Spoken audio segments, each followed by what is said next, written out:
Hey, I hope you're well.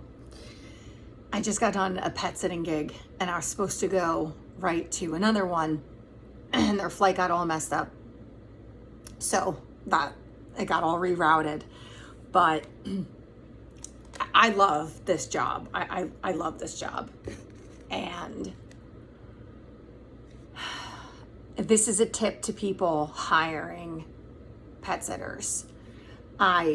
You have to do meet and greets.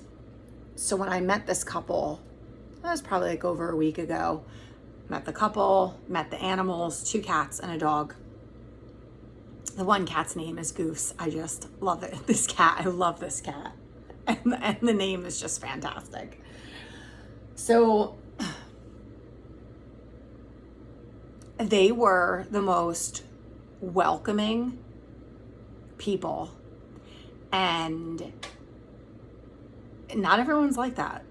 Not everybody makes you feel welcomed and comfortable and like at home in their home, which is really weird to me. So this is just a shout out to Italians, because my experience with Italians, catering jobs, diners at restaurants, always some of the most generous tippers, always so much fun to serve them. I remember catering a gig. My friend had her own catering company at the time.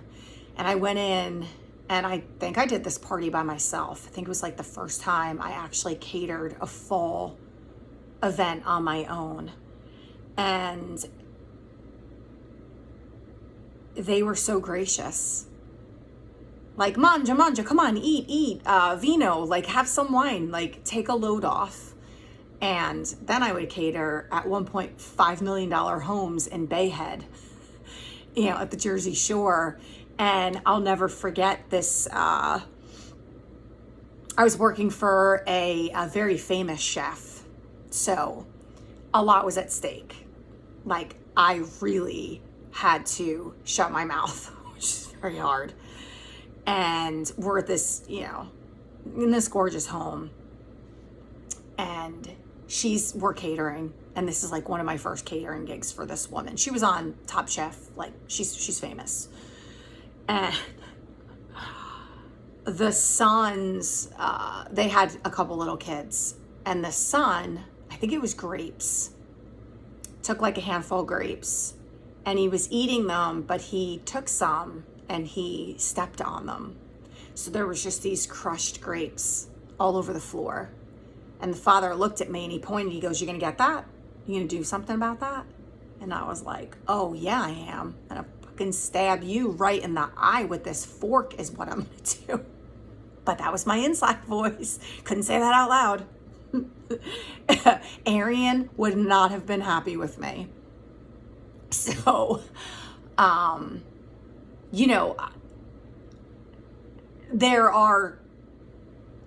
culture does matter, I will say, because I worked at another place, which was like casual fine dining. And JP was from Bergamo, Italy. And he was a famous chef in New York City, and they lived in New Jersey. And we both had relocated to South Carolina. That's when I had first left Jersey and moved to South Carolina around the same time. And he took over this restaurant de Bergamo in downtown Greenville. And he had people coming from all over the world, which so right up my alley. And this one night, they gave me all of the 2 tops. There was, I think it was 4 2 tops and 1 4 top on like a little podium alongside of the windows. And that was my section of the restaurant that I worked, because I was low man on the totem pole. So there was one table was from France. Just look at my face. You know where that went and what that tip was like. And then the next table was Holland or Belgium. Then I had Germany. Then I had Brazil. And then I had Italians. No, there were no Italians. It was from another country. Maybe there was a Holland and a Belgium. Well, the hilarity of that night was the people from Belgium were going off about the French. I'm just like, how did I get roped into this conversation? And they're like bitching and moaning about the French. And they're like, is that table French? And I'm like, yeah, why? I don't even know why I asked. Open up that can of worms. They were really a lovely couple. And then of course the Brazilian table, so much fun. And the Germans, the owner's wife, well, I mean, she was the owner too, Kathy, very Irish.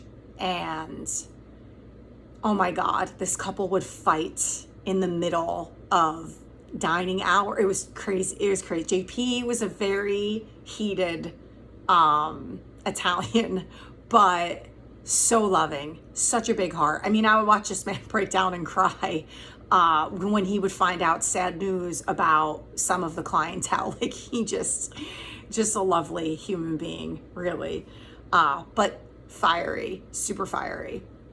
So Kathy went up to the table. They were from Germany, because they were her friends. They were friends with JP and Kathy.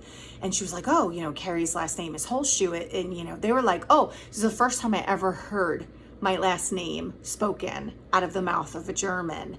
And the way he said it sounded like a sneeze. As soon as he said it, I go, oh, that sounds like a really cute sneeze. He said, oh, Holshoe.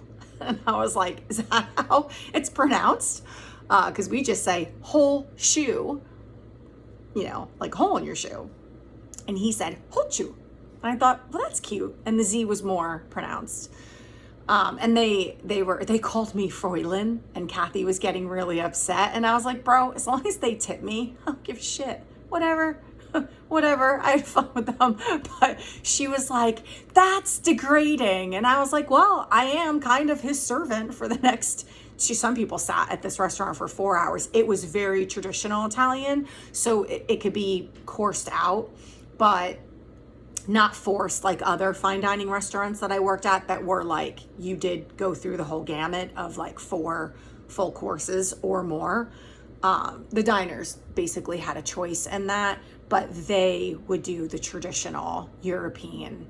We're getting an appetizer, we're getting a before dinner drink, we're getting an after dinner drink, dessert, whatever.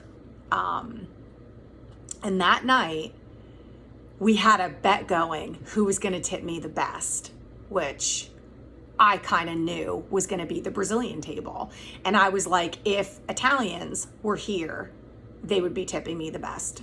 By far, always treated the best from Italians.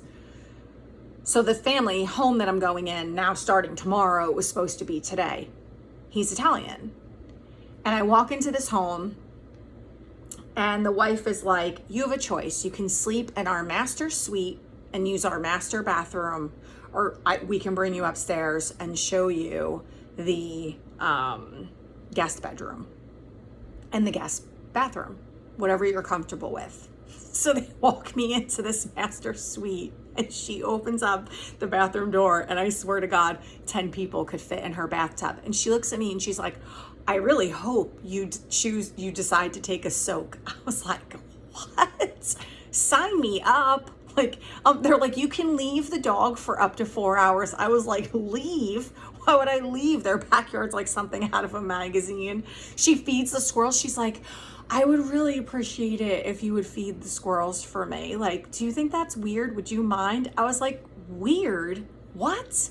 Yeah, I'm down for feeding the squirrels. And I kid you not, she had food, squirrel food, in a glass mason jar. I'm like, I love this woman. She's like, will you feed the fish in our pond for us? I'm like, yeah, I will.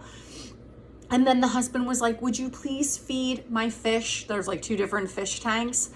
So they're walking me through the house. They're like, bring your laundry. They open up all the cabinets. I'm talking all the cabinets to show me where all the food is. They open up their fridge, their freezer. He's going over. We have eggs. She's like, I like different eggs than he does. These are my eggs. These are his eggs. They're like, everything is yours, Carrie. whatever you want, whatever you need, whatever you want. What's ours is yours. You know, mi casa, su casa. And I was like, this is so refreshing. I looked at them and I was like, you could like stay away longer. we could lengthen this whole trip. Yeah, like that's how you do it. That's how you do it. And, you know, I dated a couple Italian guys, but I dated this one. I don't know if anybody knows anything about Nutley, New Jersey, but the Nutey Mafia is real. It's a real thing. So this guy, I met him through my sister, and my sister's husband is really good friends with this guy's brother. So this guy owns a home down the shore, right around the corner from where I lived in the Orly Beach area. Which, by the way, Orly Beach and La Valette are such beautiful beach areas of New Jersey. But he had a condo in Nutley. And so I'd met him, and he was like very persistent. And I ended up going on a date with him. We dated briefly, but my experience of dating a guy whose legit family is the mafia was fucking wild. It was wild. Sunday dinners, like Sunday dinners. Hot peppers flying. Carrie, you want another hot pepper? Carrie, put hot peppers on that. Like, that's all I heard. So as a father is telling stories at every Sunday dinner of things that I felt strongly I should not be hearing. So my first Sunday dinner, the guy I'm dating looks at me, and I must have been like white in the face, and he's like, you okay? And I was like, I'm an accomplice. Like, I'm officially an accomplice. I should not know this stuff. Like, it was literally like an episode of The Sopranos. Nothing I've ever experienced before. I was partially entertained, fascinated, curious, and terrified all at once. So this guy is trying to explain me to his family. The yoga, the breathing, the healthy eating, they don't get me at all. So I was like the butt of every joke. So I have all these food allergies. I can't even eat this stuff now, but because my food allergies have morphed into something else. But at this time, I was able to make cauliflower pizzas, and I would make them at hand. And the father is like, what the fuck is that? What is this? What is she doing? And I'm trying to explain to this man who is in the mob how to make a cauliflower pizza. And then it made me think of JP when I worked at his restaurant, because this, they called Staten Island, Staten Italy. They're like, we had another couple here from Staten Italy. Because Kathy had a real, like, more New York accent. So this table, they sit at the two-top right outside of the kitchen in my section. And at the end of the meal, this guy was such a pain in the ass. He wasn't Italy Italian, he was American Italian. So he's like, you got no ravioli? There's no lasagna on the menu? Like, the region of Italy that the owner, JP, the chef, was from, like, you go to Italy, it's not American Italian food. He had like very traditional meals that a lot of Americans aren't familiar with that are Italian. So this guy's just being a hop in my ass because he's really annoyed that there's no ravioli, there's no manigot, there's no lasagna. And I'm like, no, sir, this is like traditional Southern Italian cuisine. So at the end of the meal, he's looking at the dessert menu, which again is traditional Italian desserts. And he's like, no Italian ice, no lemon ice. So I was being an instigator, admittedly, and I go into the kitchen and I was like, yo, chef, we got any lemon ice up in here? And all you hear is JP screaming at the top of his lungs, what the fuck? Who the fuck trying to order lemon ice in my restaurant and the table's right there and could hear everything he said. And all of us servers are crying, laughing. Kathy is cracking up. All the diners who know how JP is are in hysterics. And you just hear his Italian accent rant about who's trying to order lemon ice.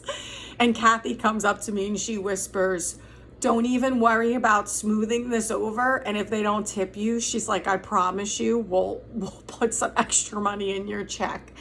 But how do you not instigate that situation?